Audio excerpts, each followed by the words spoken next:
your guides to a really great financial future.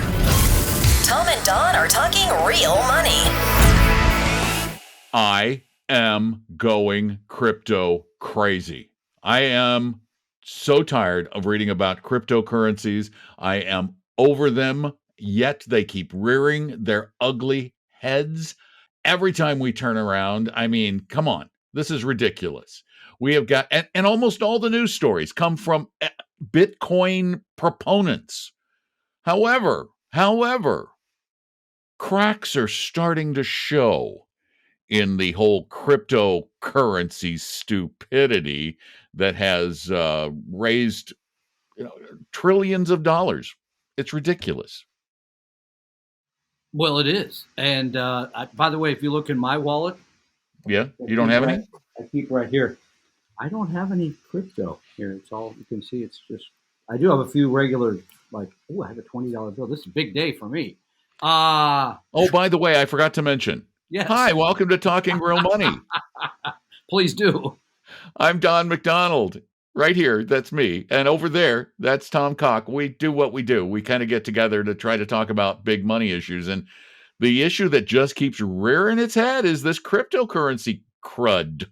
Well, Tom. I find it interesting that the news always seems, as you said, to focus on if Musk says, I own this type of crypto, if someone else says this is what's going to happen to the price of crypto. They don't seem to focus on the how soon till we can all sort of be in crypto, because the SEC, Securities and Exchange Commission, decided to keep Bitcoin exchange traded funds on hold again. And by the way, this article in the Wall Street Journal on the last page, not on the front page. All the rest of the I guess that's is that it? No, that's not a good thing. Probably. No, it's not. Yeah. People don't read it. So for 8 years, asset managers have been trying to get the Securities and Exchange Commission to approve an exchange traded fund with Bitcoin, but they still haven't been able to persuade them due to manipulation, fraud, and illicit activities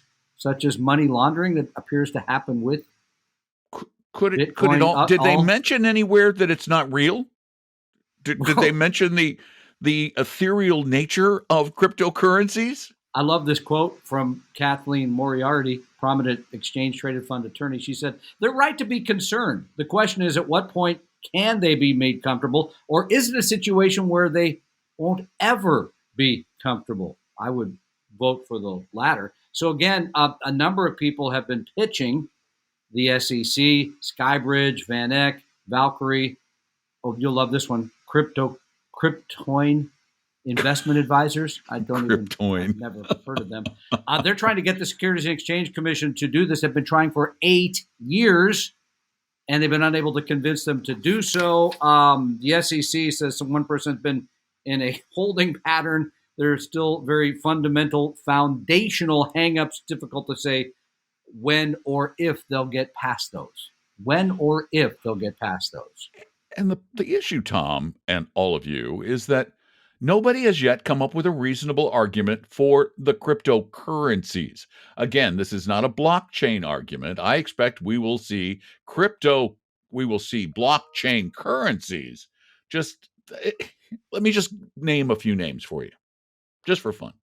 We got number one in the crypto space, Bitcoin, followed by Ethereum, followed by Tether. It's like Teletubbers. I'm putting my money in that one. Then we have Tether. Then we have Bitcoin Finance, Cardano, XRP, USD Coin, Dogecoin. Dogecoin is number 8. With a bullet. Dogecoin is fake. Then we have Polkadot. That's a currency. Uniswap, Bitcoin Cash, Litecoin, Solana, Chainlink, Wrapped Bitcoin, Stellar, Polygon, Ethereum Classic, DAI, Internet Computer, Theta, VeChain, Filecoin, Tron. Did you notice something here? There are lots of cryptocurrencies. Where is the cartel's cryptocurrency? Which one? Oh, you mean Diet Bitcoin? Yeah, that's The name still cracks me up. He's talking about a crypto that was created by Pablo Escobar's brother Oh, yeah. There's a credible about source if there 3 ever was years one. ago. Yeah, how's that one going? Diet Bitcoin. Yeah. It's, if you thought Bitcoin was just too heavy, Diet The Bitcoin gets it surprising just taste right. of Yeah. Bitcoin Light? Yeah, okay, Yeah, got well, it. let's talk about how light. Bitcoin got as high as let me just double check my It numbers. was $13 million. I think it was a 13 million. I have my notes here.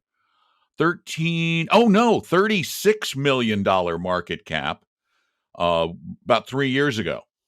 So all of the diet Bitcoin in the world created by the Escobar family were worth $36 million. How about credible. today?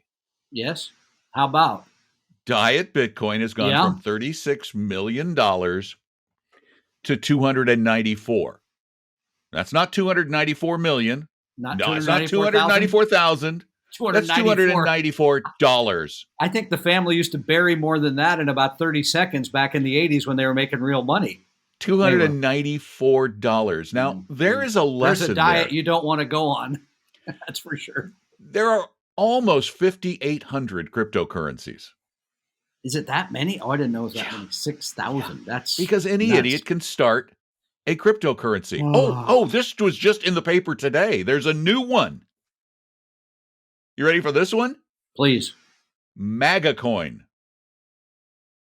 Oh, gosh. Yes. All right. MAGA coin. Yeah, Make America great again coin. You know that somebody's going to make a lot of money off of that scam. That's no brainer. All right. My 2 points on Yes, go ahead. investing. I got more dirt. All right. if you can keep throwing it at me when I raise my 2 points on investing in Bitcoin at all. Number one, I still raise this. Why do you need it? Are you not making enough money from stocks, bonds, and real estate today? I know it's all past tense because we don't know what tomorrow holds, but haven't you been making enough money from stocks?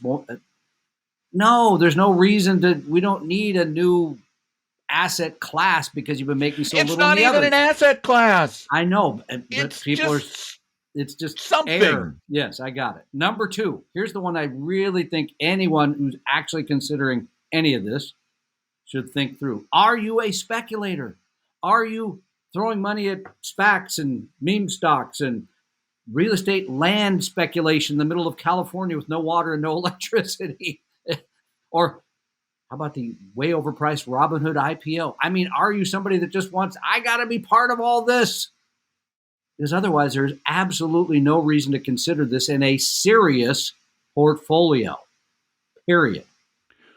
Well, and if you're a gambler, there have to be more fun ways to gamble, even better ways to gamble. I mean, for example, Vegas will comp you rooms and food if you gamble the amount of money people gamble on Bitcoin.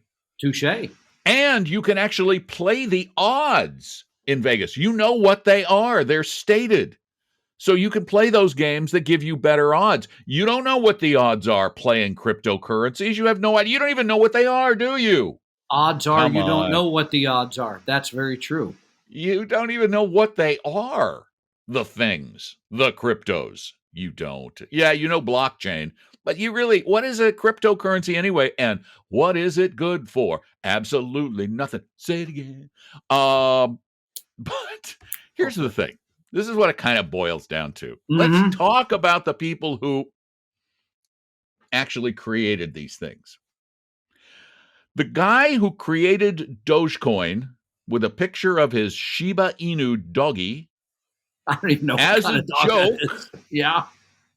It's not made him rich because he got out of it, but it's made some people a whole bunch of money. As a matter of fact, it's like the third or fourth most valuable cryptocurrency, and it's a total joke.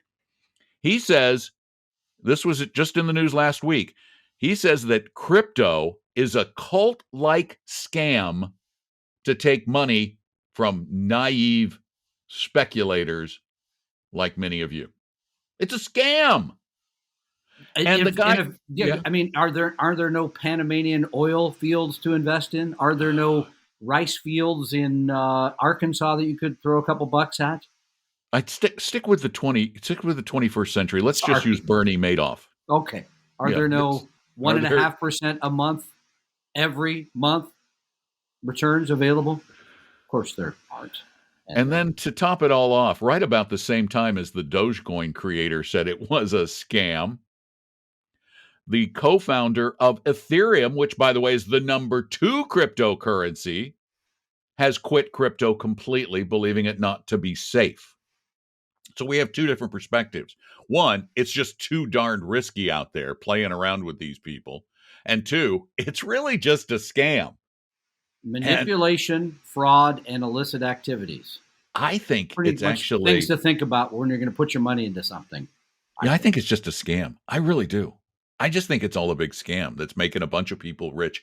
And there's going to come a day in the not too distant future when all of you crypto players are going to look back and go, where'd my money go? It's gone.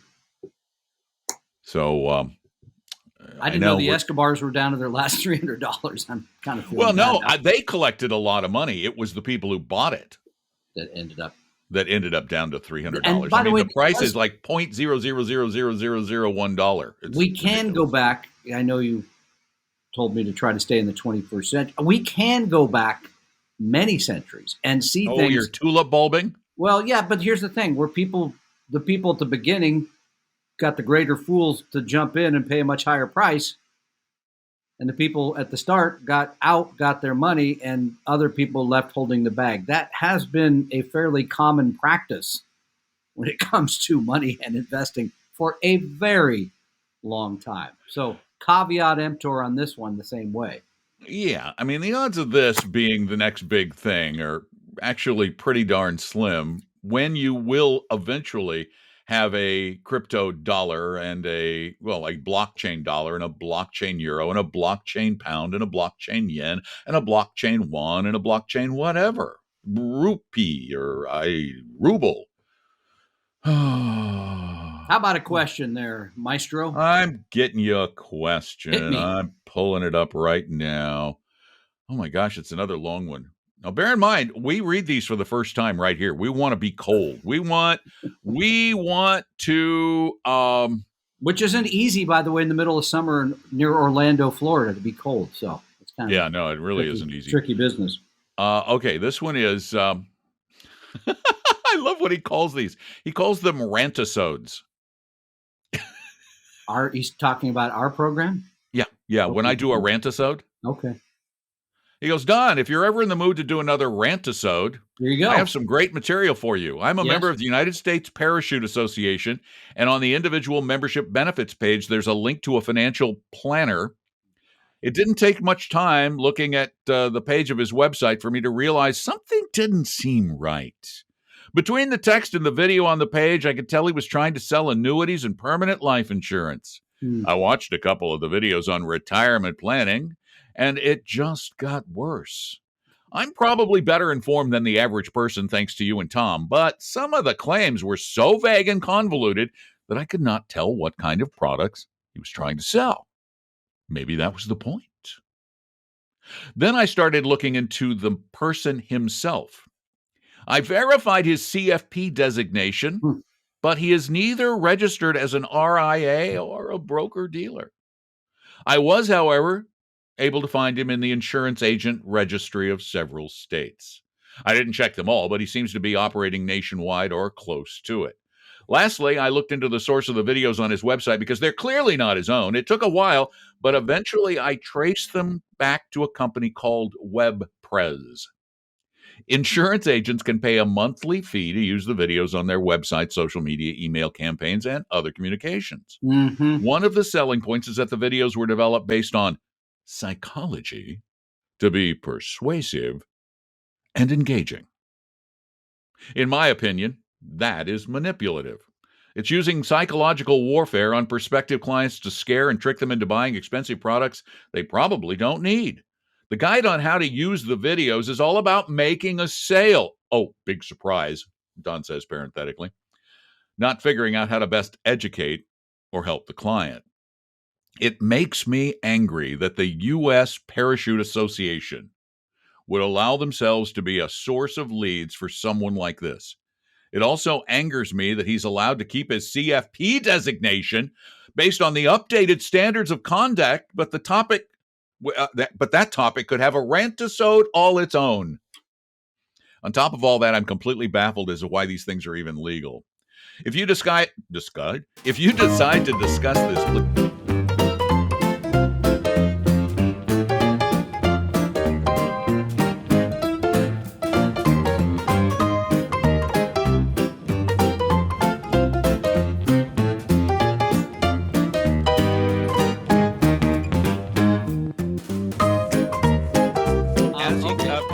you will notice that there was a brief edit in the program. I read something he didn't want me to disclose, so I took it out.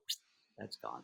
Yeah. Well, I don't want to, anyway. So, Tom, okay, first of all, if you're in the Parachute Association and you're talking to this person, please pack your backup chute. Please.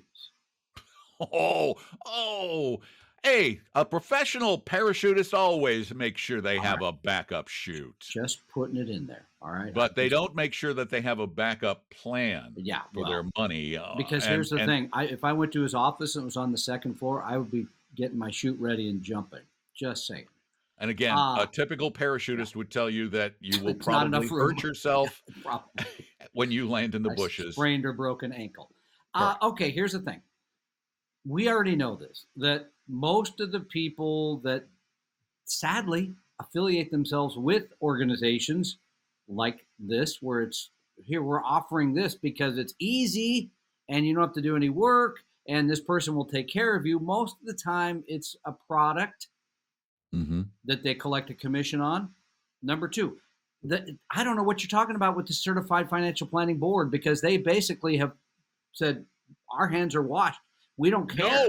No, that's not true. Well, is it or isn't it? They wrote new rules last October that were supposed to go into effect last October that said that all CFPs must at all times act as a fiduciary. And yet they have yet, to my knowledge, to kick a single one of these horrible people out of their organization because they want to keep getting their check. Okay, and you know them in the Seattle area. You know the guys I'm talking about who are CFPs and sell indexed annuities. They can't do that according to the CFP's code of conduct. But remember, we talked about this recently, where it's like 60 or 70% of people who are CFPs are still eligible to sell commission products. Doesn't mean they all are. The CFP board, it consists of a bunch of wimps, spineless weenies who care nothing more than getting their checks from these CFPs. They don't want to raise any heck, and they have said over and over again that you are, as a CFP, supposed to always act as a fiduciary. It's infuriating. That's a rant-a-sode for you. By the way, and I think on this program you can say hell. But here's the thing, okay? I just felt like heck right there for some reason. I'm not sure. It's not just the checks. It's the marketing of the CFP. That's what they care about. They want to get that thing they want to get that coast to coast, ocean to mount, everywhere, because they think they, as you say, keep collecting money from people that their ethical standards may not have anything. Well, they're not high enough for me. They're not high enough for you, Don. They shouldn't be high enough. They should be higher. All right, we'll just leave it at that. But here's the bottom line. Just because they are a CFP, and we're kind of veering here a little bit, does not mean they will act in your best interest. It does mean you could be sold a commissionable product. So the fact that this person is running around selling awful insurance products, and I can almost guarantee that they are, should show you that you cannot trust the CFP. You cannot trust an affiliation like this. This is not how to pick an advisor. You should be working with the Parachute Association for a completely different reason. You shouldn't be asking them for financial help anyway. It's not how you find a fee-only 100% fiduciary advisor, period. Bad way to get started. And I appreciate him sharing this with us. I do. I'm constantly appalled. And I find this occasionally when I do some research. One of the big red flags is when you look somebody up and they are not registered as an investment advisor with the SEC. That almost always means that they are merely selling insurance. That's it. Because everybody else, even if you sell mutual funds, you must be registered with FINRA, the SEC. Either as a broker-dealer or a registered investment advisor. RIA, correct. And he was registered as neither. Yeah, so you can be, as you said, you can be pretty sure that it's a product sale. It's, of course, insurance, and it's usually inappropriate, especially in a retirement product. And what this should tell you, bottom line, is you have to be highly, highly, highly, highly skeptical of anybody's claims to help you build wealth, to build a portfolio, to fund your retirement. It behooves you, because even though we have supposed regulation, it's still the wild, wild west of money out there. And again, I just want to say that the CFP board should be ashamed of themselves. Well, by the way, we're not the only ones who have said that. Alan Roth has said that. There's some people who have written a lot of editorials saying they need to clean up the board to get that fixed. I will add one thing. As a parachutist, you already know this, but it's very important. Parachute joke? It's not a joke. This is serious. Oh, this is serious. I'm just going to say this right now. I don't believe you. I know you know this already, but I'm going to put it out there. I don't believe you. Look before you leap. That's all I'm going to say. I knew it. You'd be proud that I was in a meeting yesterday and somebody said, "How long can you go without telling a bad dad joke?" So I ran the timer. Not long. It was 7.5 minutes. It was hard, but I did it. I think it might be a new record. So I do apologize for that. Punnery. Take me to a punnery. I get it. So okay. Oh no! Stop. That was yours. That was yours. I'm merely quoting you. My ears. Yeah, go ahead. What was I going to say? I have no idea. You made me forget. If you want some information on how to find a better financial advice provider, somebody who might actually act in your best interest and not lie to you all the time, you probably should go to talkingrealmoney.com/help. Just go there, read the stuff. You'll see. There's a form you can use. We've got all kinds of great stuff for you there. So go there, check that out. And please feel free to call us with your questions at 855-935-TALK or send them in at talkingrealmoney.com. And if you need big-time help, go to vestory.com. That's our firm. Vestory by Appella. Yeah, but the website is vestory.com. But the company is Vestory by Appella? The website is vestory.com. Don't get confused. I'm never going to win this argument. Okay, you're right. Wait, no, go to vestory.com and go down and click on the it's right on the front page. Click on the appointment setting thing. Set up an appointment. Okay. And it's free, and we'll help you, and we won't try to sell you anything. Now, will we manage your money for life? Come on. This is America. We got to make a living. But we will help for nothing, because that's what we believe in. So, thanks for listening. Tom, anything to add? No, I have nothing to add. I think I've done enough damage for one podcast, so we'll leave it at that. Well, and bear in mind, this is a double duty one. So you've actually damaged people on the favorite podcast service and on YouTube. But at least I wore a nice tie for it. So yeah, and I just wore a T-shirt. I'm slumming it. Thank you all for being there. Thanks for listening. Thanks for watching. Take good care of yourselves. We'll talk to you really soon. I'm Don. That's Tom. We just hang out mulling over real money. We hope you realize that the information provided on Talking Real Money is for educational and hopefully enjoyable purposes only. Providing personalized financial planning or investing advice takes time, so please consult with a really good fee-only fiduciary investment, tax, or legal advisor. We know a good one. Investing must always involve risk. In other words, you can and probably will lose money at times. Also, as much as you want it, no one can accurately and consistently predict the future. So past performance doesn't tell you a darn thing about what the future will bring. Unlike many other programs that say something similar, Talking Real Money is not trying to get you to buy or sell any financial products or securities. Instead, the program is provided as a public service by Vestory, a fee-only registered investment advisor. Thanks for listening, and please visit talkingrealmoney.com for more information and disclosures. Are we done now?